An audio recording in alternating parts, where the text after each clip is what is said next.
भोलेनाथ की पूजा कई युगों से शिवलिंग के रूप में करते आ रहे हैं और भोलेनाथ को उनके अनेक रूपों में पूजते हैं। ऐसा ही एक निर्मल स्वरूप है अर्धनारीश्वर। भगवान शिव के इस रूप में उनके साथ शक्ति भी है। भगवान शिव ने यह रूप ब्रह्मा जी के सामने लिया था।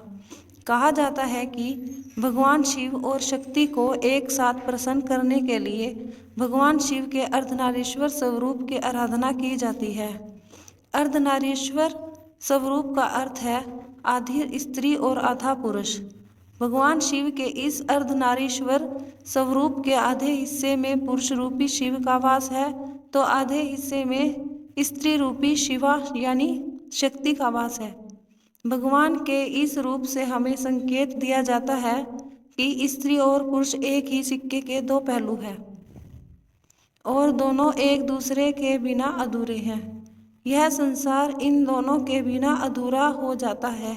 भगवान शिव को अर्धनारीश्वर रूप ब्रह्मा जी के सामने क्यों लेना पड़ा, आइए आपको बताते हैं।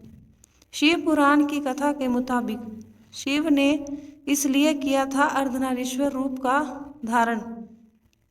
पौराणिक कथा के अनुसार ब्रह्मा जी को सृष्टि के निर्माण का जिम्मा सौंपा गया था। तब तक भगवान शिव ने सिर्फ विष्णु और ब्रह्मा जी को ही अवतरित किया था और किसी भी नारी की उत्पत्ति नहीं हुई थी। जब ब्रह्मा जी ने सृष्टि के निर्माण का काम शुरू किया तब उनको ज्ञात हुआ कि उनके ये सारी संरचनाएं जो जीवन और प्रांत नष्ट हो जाएंगी और हर बार उन्हें नए सिरे से सृजन करना होगा। उनके सामने यह एक बहुत ही बड़ी दुविधा थी कि इस तरह से सृष्टि की वृद्धि आखिर कैसे होगी।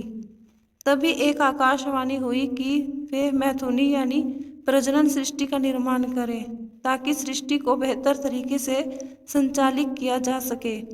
अब उनके सामने एक नई दुविधा थी कि आखिर वो मैथुनी सृष्टि का निर्माण कैसे करें। काफ़ी सोच विचार करने के बाद वे भगवान शिव के पास पहुँचे और शिव को प्रसन्न करने के लिए ब्रह्मा जी ने कठोर तपस्या की और उनके तप से भगवान शिव प्रसन्न हुए। ब्रह्मा जी के तप से प्रसन्न होकर भगवान शिव ने अर्धनारीश्वर स्वरूप में दर्शन दिया। जब उन्होंने इस स्वरूप में दर्शन दिया तब उनके शरीर के आधे भाग में साक्षात शिव नजर आए और आधे भाग में स्त्री रूपी शिवा यानी शक्ति। अपने इस स्वरूप के दर्शन से भगवान शिव ने ब्रह्मा को प्रजननशील प्राणी के सृजन की प्रेरणा दी। उन्होंने ब्रह्मा जी से कहा कि मेरे इस अर्धनारीश्वर स्वरूप के जिस आधे हिस्से से शिव है और वो पुरुष है और बाकी के आधे हिस्से में जो शक्ति है वो स्त्री है। आपको स्त्री और पुरुष दोनों की मैथुनी सृष्टि की रचना करनी है जो प्रजनन के जरिए सृष्टि को आगे बढ़ा सके। इस तरह शिव से शक्ति अलग हुई और फिर शक्ति ने अपने मस्तक के मध्य भाग से अपने ही समान कांति वाली एक अन्य शक्ति को प्रकट किया। इसी शक्ति ने फिर दक्ष के घर उनकी पुत्री के रूप में जन्म लिया, जिसके बाद से मैथुनी सृष्टि की शुरुआत हुई और विस्तार होने लगा। दोस्तों, मेरी यह वीडियो देखने के लिए धन्यवाद। जय श्री राम।